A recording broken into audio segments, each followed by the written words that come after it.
жетеді дейді пайғамбарымыз, иә. Уағизан бір уағыз ретінде дейді. Имам келмесе де саған, бетім мынандай жерге биікке шығып маған қараңдар деп дауысын шығармаса да, бәріміздің негізі әсерленетін жеріміз еді. Мен де өтем ғой деп ойлану керек едік. Бүгінде жеңгеміз біреуіңізден үлкен, біреуімізден кіші, бірақ не? Бәрімізге бір сабақ ағайын. Енді мынау жаназа әр уақыт мынаны айтамын мен. Біз мұңайған адамды көрген кезде мейіріміз оянады бізде. Бір адам бүйтіп мұңайып тұрған болса, дереу қасына бар не дейміз? Не болды, тыныштық па, ауырып жатсыз ба, қиналып жатсыз ба деп, дереу не қыламыз? Жүзіне қараймыз біз ағайын. Балаң мұңайып тұрса, немесе отбасында біреуі мұңайып, кішкене шай ішпеймін деп тұрса, бәріміз жүгіріп кетеміз. Бірдеңе болып қалды ма деп. Мұңайған кезде не қылады? Біздің мейіріміз оянады. Көшеде бір қайыршы көрсең, жылап атқанын көрсең, жылаған сайын мейірімді оятады ағайын. Мұңайып тұрса, онсы да жаның ашиды да, бірақ жылап атса, одан бетер не қылады? Жаның ашиды. Алла Тағала тура сондай. Құлы мұңайған кезде жан ашиды.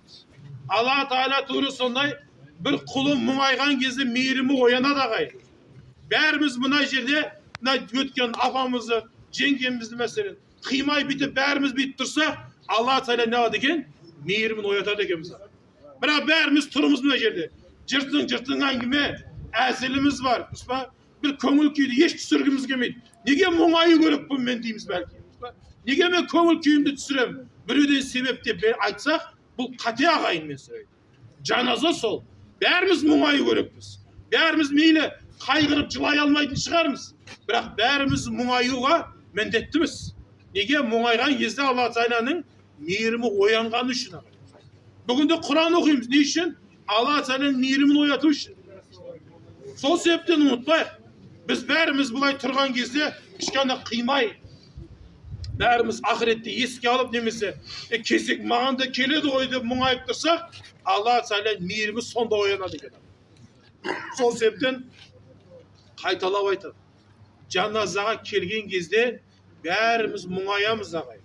Мұңайған не жердің ауасынан сезілу керек ағайын. Бір адам қанша көңілді болып келсе де, мына жерге келген кезде көңіл күй түсу керек ағайын. Қарайсың, бәрі мұңайып тұр, сен де мұңаю керексің негізі, еріксіз. Сол себептен жаназаны екеніміз есімізден шығармайық. Пайғамбарымыз соны айтады. Қатайған жүректің белгісі дейді. Әл-калбу тастау дейді. Жүрек қатаяды дейді. Кәмәл тастауыл хадид дейді. Мына темірлер тот басқан сияқты жүрек те тот басады деп айтады. Сахабалар сұрайды. Ма джилауха дейді. Бұл жүрек тот басады деп атсыз. Бұл жүрегімізді қалай тазалаймыз деп сахаба сұрайды ағайын. Біз сахаба емеспіз. Әулие де емеспіз. Жүрек бізді таза ма? Ешқайсымыз оңып тұрған жүрек жоқ ағайын. Өтірік бір-бірімізді алдамайық жүректің тазалығымен ағайын. Пайғамбарымыз соны айтады. Жүрек тот басқанда дейді. Жүрек қатайғанда дейді. Джилауха дейді. Бұның несі? Емі дейді. Сені жүректі жұмсартатын нәрсесі осы зикрül мәут дейді. Мәйітке келіп, өлімді еске алу дейді. Біз мәйітке келсек, бірақ мұңайамасақ, егер жаназаға келсек, еш қайғыра алмасақ, ол біздің немізден жүрегіміздің қаттылық ағайын mesela. Жүрек темірдің тот басқанындай не қылады дейді? Жүрегінде сенің тот басқан. Неге? Жаназаға келгесін, еш әсерленбегесін. Басқа кәні таза жүрегің сенің. Кәні таза болса неге жыламайды ағайын? Таза жүрек кішкена көздегі жасымен білінеді ағайын. Алла үшін көзіңнен бір жас шықса, жүрегінің жұмсақтығының дәлел ағайын. Бірақ еш ақыретті ойлап, немесе Алланы еске алып, бір көзіңнен бір жас шықпаған болса, бір бәкеде жеке қалғанда мейлі, қалғанда бір жылаямаған болсаң, бұл сенің жүрегінің қатайғанның несі ең үлкен белгісі ағайын. Жүрек өйткені жылаған кезде періштелер жүректі сығады екен ағайын. Жүректі қысқан кезде көзден жас бұрқыта қалады екен. Жүрегің жұмсақ болса, қысылады. Жүрегің тастай болса, бір темірдей болса, бұл жүрекке не қылмас? Періштенің әсері жүрмес ағайын. Көз неге жасармайды? Алла үшін неге жыламайды? Бір қанша туысқанның ағайынның өткенін көріп тұрып отырып неге қайғыра алмаймыз десек, біздің себебіміз жүректің кеткен ағайын бәрімізде. Тамақ берсе, біздің тәбетіміз бұзылмайды, мен сізге айтайын. Үлкен белгісі тағы да ағайын. Ол менен айтып, өзім айтайын. Тамақ берсе, тәбетің қашпай жейсің, я. Шай бар ма деп тағы сұрайсың, я. Мейіт болып жатыр да. Жаназа бәлки кейде жаназа болмаған әлі тамақ палау әкеліңдер деп жатсыз. Ят ағайын, я. Ағайынға келіп бәріміз қайғырып, тәбетіміз қасып, алдымызға ас қойса жей алмайтын бір жағдайға келу керек еді. Бірақ ағайын біздің еш тәбетімізді бұзылмады. Бұл біздің жүрегіміздің қаттылығы ағайын. Бәрі қайғырып жатса, біз тамақты әлі ойлап жатқан болсақ, біздің еш жарамағанымыз ағайын. Алла баршамызды көзі ашық бір мұсылман етсін. Шынымен, мынаны айтам әрдайым. Бір мұсылман мына дүниеде қалай өмір сүру керек болса, солай өмір сүруді Алла баршамызға нәсіп етсін. Бүгінде мынау ағайын болып бәріміз келіп жатырмыз. Көңіл айтып жатырмыз. Көңіл айту жайлы айтайын. Біз келіп көңіл айтып жұбатамыз. Көңіл айту жұбату негіз бәріміз. Жұбатуға жеңіл қараймыз.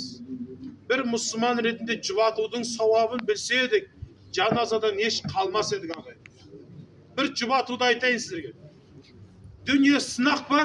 Сынақ ағайын. Дүние сынақ болғаннан кейін, әрбір қиындығың үшін Алла сауап жазама? Жазады.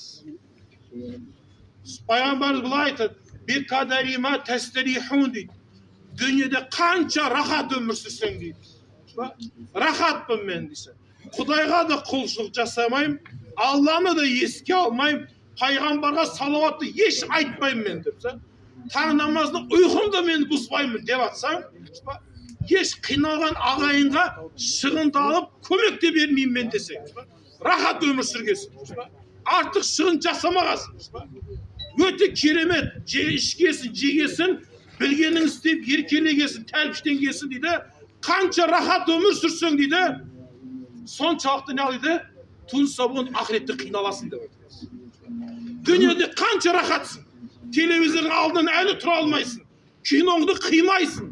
Кинодан, телевизорден, жылы үйден себеп бәкеде жаназаға келе алмайсың. Пайғамбар соны айтады. Қаншалықты рахатқа батқан болсаң, қаншалықты рахат өмір сүремін, рахат деп рахаттың соңына түскен болсаң дейді, түн сабуын ақыретте сонша қиналасың дейді. Бірақ бір кадарима түн сабуын дейді. Дүниеде кішкене өзіңді қинасаң дейді. Қой, жұма ғой, мешітке барайын.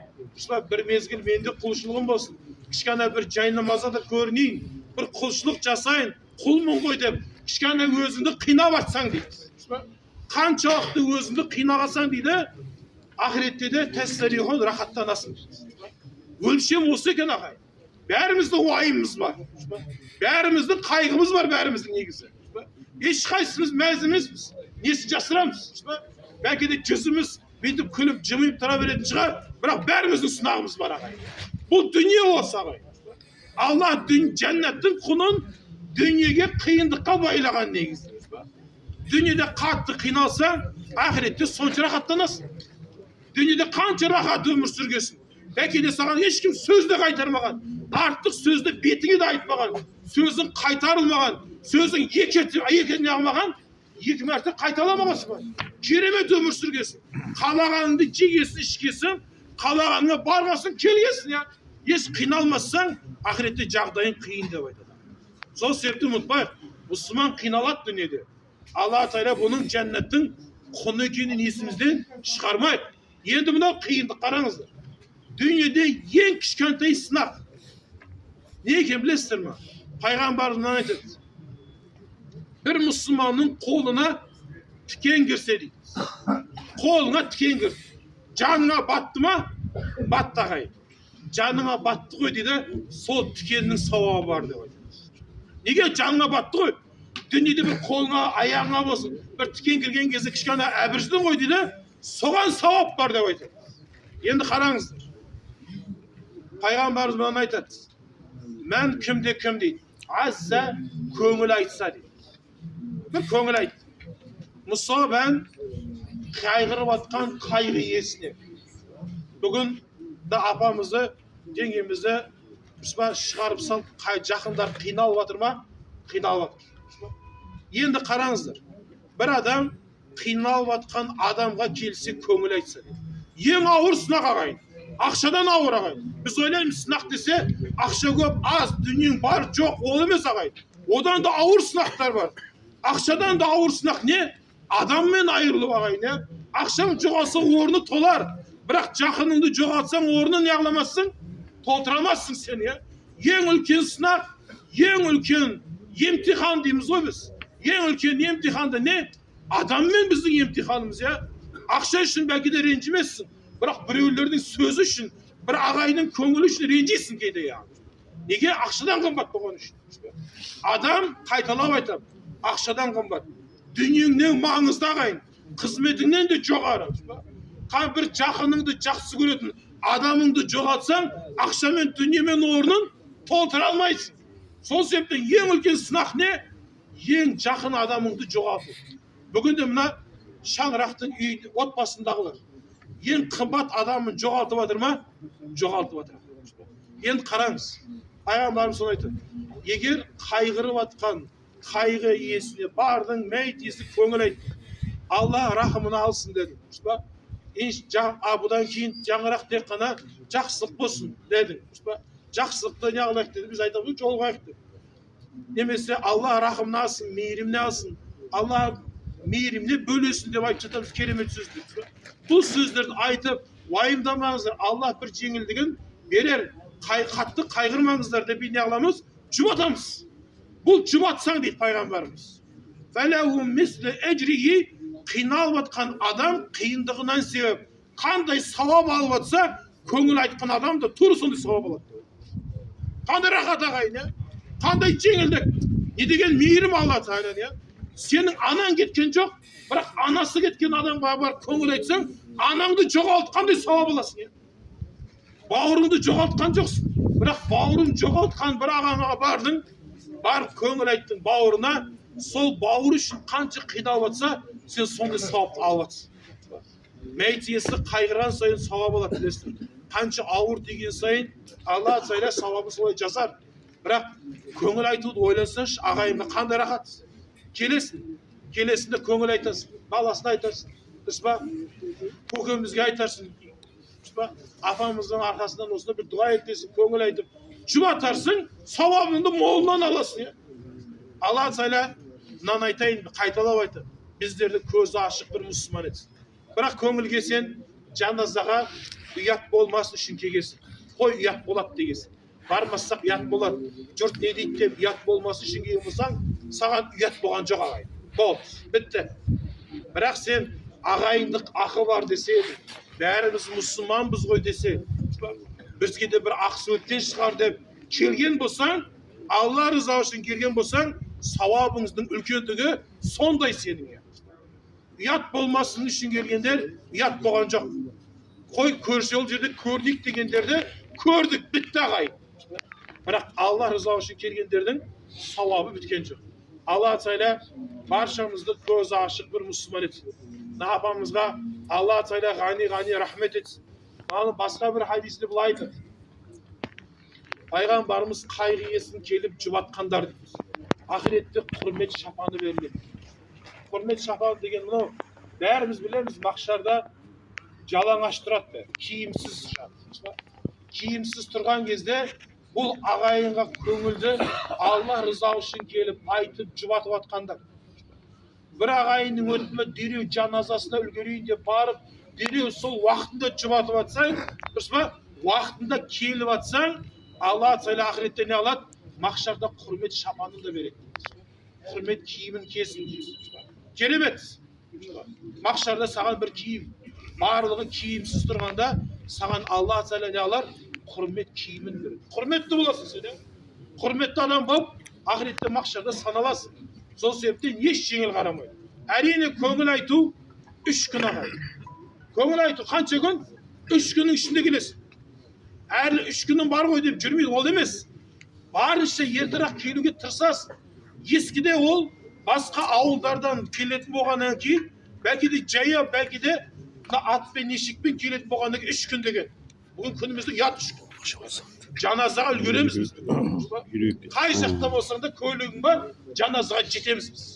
Басқа қалада болсаң, 3 күнге үлгере алмайтын болсаң, ең болмаса телефонға звондайсың, біз біргеміз, ағайынбыз, қасыңда, жаныңда бармыз деп бір көрсетіп қоясың төбеңді.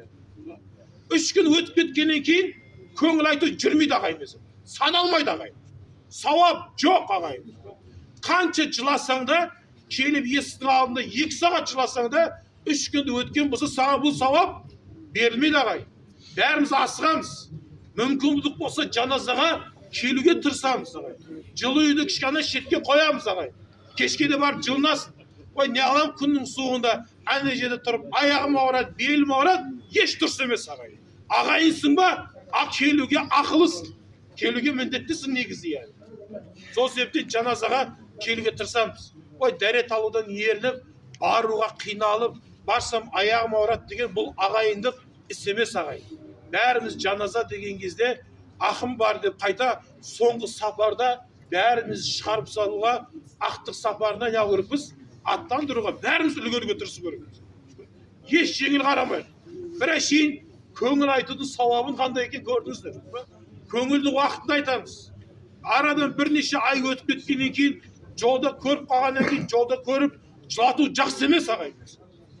Арадан 1-2 ай өтіп кеткен, көшеде көріп қалғасын, баласы болса анасы, сен анаң керемет еді деп жолда жылатамайсың сен олай, немесе бауыры болса, арадан 1-2 ай өтіп кеткеннен кейін сен қайтадан бауырын еске салып, жылатуға сенің ақың жоқ мен. Осы 3 күннің ішінде келесің. Егер ағайын болсаң, туыс болсаң, мүмкіндігің болса, осы 3 күннің ішінде не аласың? Осы жерде көрінесің, табыласың, келіп жұбатасың. 3 күннен кейін онысы да үйдің иесі жұбатылады. Сен жұбатқан кезде, сен жұбатам деп кеп қайта жылатасың сені. Сол себептен ешкімге неміз болмасын, жүгіміз болмасын. Қайталап айтам, көңіл айту 3 күн. 3 күн уақытың бар. Bir күн мақұл, Алматыдамын дедім, Шымкенттемін дедің, бірақ саған 1 күнде жетеді дейміз. Келіп бәріміз көріну келіп. Кейін 40-ына бара салам, көңіл айта салам, ол дұрыс емес. Ол да 3 күн өтіп кетеді. Алла Тағала баршамызды мұнан айтайын. Бір мұсылман мына дүниеде қалай өмір сүру керек болса, солай өмір сүруді Алла Тағала баршамызға нәсіп етсін. Мына апамызға Алла Тағала ғани рахмет етсін. Вальхамдулиллахи раббил алямин. Аллах